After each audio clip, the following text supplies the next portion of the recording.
सुबह का समय था। अर्पिता रसोई में सभी के लिए नाश्ता बना रही थी। तभी नाश्ता बनाते बनाते वो खुद से बोलती है, हे भगवान, ना जाने ससुर को दे दिया तुमने तो।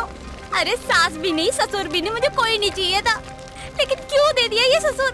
हर वक्त सुबह शाम गलतियाँ ही ताने ही ऐसे देता है जैसे पता नहीं मानो मेरी सास ही हो। अर्पिता इतना बोल ही रही थी, तभी उसके ससुर ओम प्रकाश रसोई में आते हैं और ढक्कन उठाकर बने हुए खाने के बर्तन को चेक करते हैं और बोलते हैं, ये खाना देखकर लग तो रहा है कि खाना सही है, लेकिन मुझे यकीन नहीं।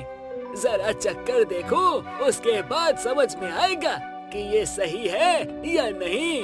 अगर सही है तो ठीक है, अगर सही नहीं है तो क्यों सही नहीं है, क्या चीज की कमी है, सब मुझे समझ आ जाएगा। एक बार खा कर देखो तो सब पता चल जाएगा। अरे असुर जी, अरे मेरा मतलब है ससुर जी, थोड़ा खाना चख के देख लीजिए, फिर फैसला करना कि अच्छा बना बुरा बना, फिर उसके बाद बताइएगा खाना अच्छा बना है या बुरा बना है। अरे चल चल, अपने बाप को मत सिखा, सब पता है मुझे। ससुर हूँ तेरा, समझी क्या? तेरे पति को पैदा किया मैंने। बढ़िया ही मुझे सिखाने वाली की खा कर देखो। देखूंगा खा कर। अब मुँह क्या देख रही है? खाना कौन लगाएगा? खाना तो लगा, बिना लगाए कैसे खा लूं? ओम प्रकाश की बात सुनकर अर्पिता जल्दी से सारा नाश्ता टेबल पर लगाती है। कुछ ही देर में अर्पिता का पति रोहन और उसका देवर अमित नाश्ते के लिए आ जाते हैं। अर्पिता सभी को गर्मा गर्म नाश्ता परोसती है। रोहन और अमित आराम से नाश्ता करते हैं। तभी ओम प्रकाश अजीब सा मुंह बनाते हुए बोलता है, क्या खा लिया मैंने? अरे इसमें तो नमक ही नहीं है। अरे तुम दोनों कैसे खा रहे हो? और ये पराठा, इसमें तो मिर्च नमक मसाला जैसा कुछ नहीं है। अरे बहू, बनाना नहीं आता क्या तुझे? क्या बना के दे दिया? पर मुझे तो सब कुछ ठीक लग रहा है पापा। हाँ, ये पराठा भी तो ठीक ही है। अरे चुप करोगा तो? तुम्हें क्या पता अच्छा खाना क्या होता है? मुझे ये खाना जमा नहीं, मैं नहीं खाऊंगा। ए बहू, अच्छा मूली के पराठे बना कर ला, मैं वो खाऊंगा। क्या? वापस जाके पराठे बना के लेके आऊं? इतना सारा नाश्ता तो बनाया अभी मैंने, मुझे भी भूख लगी है। जरा थोड़ा सा चख लेती तो अच्छा ही रहता, थोड़ी सी मुझे ताकत हो जाती। अरे देखो जरा देखो, अरे ससुर को जवाब दे रही है। अरे बहू का फर्ज भूल गई क्या? अरे बहू का फर्ज होता है कि खुद ना खाकर पहले ससुर या सास हो तो उसे, या फिर पति, देवर, ननद, अरे घर में जो हो उसे पहले खिलाओ और आखिर में खुद खाओ। बहू, मुझे तुझसे उम्मीद नहीं थी, तू भूल गई कि तू बहू है और बहू का फर्ज भूल गई। आज तेरी सास होती तब तुझे सबक सिखाती। अरे आप लोग चाहते क्या है मेरे से? रोहन की बात सुनकर अर्पिता किचन में जाती है और अपने ससुर के लिए मूली के पराठे बनाना शुरू करती है और गर्मा गर्म पराठे बनाकर ससुर को दे देती है, जिसके बाद वो खुद भी नाश्ता करती है। दिन गुजरते चले जाते हैं और ऐसे ही एक दिन अर्पिता घर में पोछा लगा रही होती है। तभी ओम प्रकाश आ जाता है और इधर उधर देखते हुए बोलता है, अरे रे, अब बहू क्या कर रही है तू? पोछा लगाना भी नहीं आता तुझे? वो देख, उस कोने में गंदगी है, और ये देख टेबल के नीचे तो पोछा लगाया ही नहीं तूने। अरे जरा घुस के लगाया कर। और वो कोने में भी है, वहाँ भी मार। असुर जी, मेरा मतलब ससुर जी, आपको इतनी गंदगी बारीकी से नजर आ रही है ना, तो एक काम कीजिए, वहाँ ना पोछा रखा हुआ है, उसको उठा के लेके आइए और खुद लगा लीजिए, मैं नहीं लगा रही। अरे बहू, तू मुझसे जुबान मत चला, तेरा बड़ा हूँ मैं, तो मेरी हर बात माननी होगी। मेरी बात मान और मेरी बात ध्यान से सुन। पोछा लगाने बोल रहा हूँ तो लगा, 10 बार बोलूँ तो 10 बार लगा, लेकिन लगा। हाँ, क्यों नहीं, मैं तो बहू नहीं, अलादीन का चिराग हूँ। घिसते रहो, काम कराते रहो। भगवान, मेरा भी मन करता है मैं दुर्गा माँ बनकर इस असुर की ना जान ही ले लूं। ये तो नाम का ही ससुर है, सारे काम इसके असुरों वाले। भगवान मुझे शक्ति दो और इसकी हत्या कर दूं मैं बस। घोर कलयुग आ गया है, सच में घोर कलयुग आ गया है। भगवान उठा ले, भगवान उठा ले, तू उठा ले। अरे मुझे नहीं, मेरी बहू को उठा ले। अरे देखो तो मर्यादा ही भूल गई, जुबान देखो कैसी की तरह चलाती है। अरे अरे इसका ससुर हूँ, फिर भी इज्जत नहीं करती मेरी, मुझसे जुबान चलाई जा रही है। अरे घोर कलयुग आ गया भगवान, उठा ले, तू उठा ले भगवान, उठा ले। ससुर जी, आपको पता है ना, मेरी सासू माँ ना चल बसी है, तो उनकी आत्मा आपके अंदर तो नहीं आ रखी है। चलिए आपको झाड़ा वाड़ा लगवा देती हूँ, आपके अंदर से ना सासू माँ की आत्मा ना निकल जाएगी, वरना पता चले कब आपका मन करे आप मुझे खा जाओ। बहू जुबान पे लगाम लगाओ, वरना मैं कलेश कर दूंगा। अर्पिता बुरा सा मुंह बनाते हुए पोछा निचोड़ती है और फिर से पूरे घर में दोबारा से पोछा लगाती है। अरे वापस पोछा मारना पड़ेगा, ये असुर है, पता नहीं क्या ही करवाएगा मेरे से। इसकी ना गर्दन आके ना मरोड़ देती हूँ, जान तो छूटेगी मेरी। अभी तो पोछा ही निचोड़ लेती हूँ और इसी से काम चला लेती हूँ, वरना इस ससुर को तो मैं छोड़ूंगी नहीं किसी दिन। अर्पिता और ओम प्रकाश के बीच की बहस अब ज्यादा बढ़ने लगी थी। अर्पिता अपने ससुर की इन सास वाली हरकतों से बहुत परेशान थी। ओम प्रकाश बस सारा दिन अर्पिता के काम में कमियां निकालता रहता और उसे सुनाने में लगा रहता। ऐसे एक दिन अर्पिता अपने पति से बोलती है, अरे सुनिए जी, मुझसे काम वाम नहीं होता, एक काम करो, अपने पापा को लेकर ना यहाँ से ना 4 धाम यात्रा पे भेज दो, मेरे से काम नहीं होता इतना। क्या हुआ अर्पिता, क्यों इतना परेशान हो? अरे परेशान ना हो तो क्या ही करूँ। अरे तुम बताओ, इतना काम कौन बोलता है? तुम्हारे पिताजी ये कर वो कर, ये है। अरे कितना काम करूं? पूरे टाइम नाक पे दम कर रखा है मेरे। अब क्या हो गया, कुछ बताओगी भी? अरे होना क्या है, बहुत कुछ हो गया है, तुम्हें नहीं पता, मैं तुम्हें बताती हूँ। पता है तुम्हारे पिताजी ना अगल बगल की औरतों को इकट्ठा करके बिठाते हैं और उनके बीच में जाकर चुगलियाँ करते हैं, वो भी मेरी। बताओ क्या ही बोलूं मैं अब तुम्हें। तुमसे ये सब किसने बोल दिया?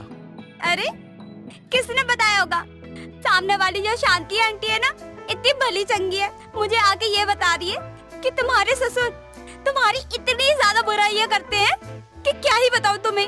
अरे लोगों की बातों में क्यों आती हो तुम? लोगों का तो काम ही है दूसरों के घर में आग लगाना और खुद मजे लेना। अरे एक बार की बात होती ना तो मैं जाने देती, मैं कहती वो झूठा है, लेकिन बार बार कोई आके मुझे ये बोल रहा है तुम्हारा ससुर आकर हमें ऐसे ऐसे बोल रहा है, तो वो सब झूठ बोल रहे हैं क्या? तो तुम क्या चाहती हो, मैं क्या करूं, बोलो। अरे मैं यही चाहती हूँ तुम अपने पिताजी के पास जाओ और उनको समझाओ कि वो मेरे बस ससुर है, ससुर बन के रहे, सास बन के मेरा जीना दुश्वार ना करे। वो हर वक्त टांग अड़ाते रहते पूरे काम में। अरे इतना ज्यादा परेशान कर रखा है ना, तो मैं बता भी नहीं सकती। एक काम कर लो, तुम अपने पिताजी को बोल दो मेरे से पंगे लेने की जरूरत नहीं है, वरना मैं पंगा लेने आई ना तो अपना चंडी का रूप दिखा दूंगी, फिर मत कहना कि तुम्हारे पिता के साथ बदतमीजी की मैंने। इतना कहकर अर्पिता पैर धमकाती हुई वहाँ से चली जाती है। अर्पिता के कहने पर रोहन अपने पिता से बात करता है, जिस पर ओम प्रकाश रोहन पर ही गुस्सा करते हुए बोलता है, मुझे पता ही था कि तू आएगा, बहू की सिफारिश लेकर तू जरूर आएगा, चोरू के गुलाम। पिताजी ऐसी कोई बात नहीं है, पर अर्पिता का कहना भी गलत नहीं है। अब तू बताएगा मुझे कि मेरे घर में मुझे क्या करना है और अपनी बहू के साथ कैसा बर्ताव करूं। ए चुप, मुंह बंद कर और निकल। पर पिताजी आप थोड़ा एडजस्ट करने की कोशिश तो कर ही सकते हैं ना। अरे तू चुप कर, वरना तुझे मुर्गा बना दूंगा। हाँ, और बहू को क्या सिखाना है और कैसे रखना है, उसकी गलतियाँ कैसे बतानी है और क्या नहीं बतानी है, सब मुझे पता है। और वो हमारे बीच की बात है, तू बीच में बोलने वाला है कौन? ससुर बहू के बीच में पड़ेगा तो मुर्गा बना दूंगा। ओम प्रकाश रोहन को ही धमकाकर वहाँ से भगा देता है। वहीं कमरे के बाहर खड़ी अर्पिता दोनों बाप बेटे की सारी बातें सुन लेती है। उसके सब्र का बांध टूट जाता है। आखिरकार वो अपने ससुर को सीधा करने के लिए कमर कस लेती है।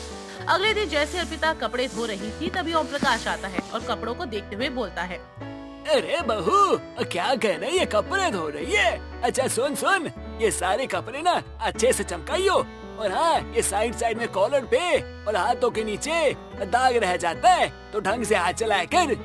अरे आपको ये कॉलर चमकता हुआ नहीं दिख रहा? अरे फिर एक काम कीजिए, ये रखा साबुन, ये रखा ब्रश, इनको उठाइए और आप शुरू हो जाइए।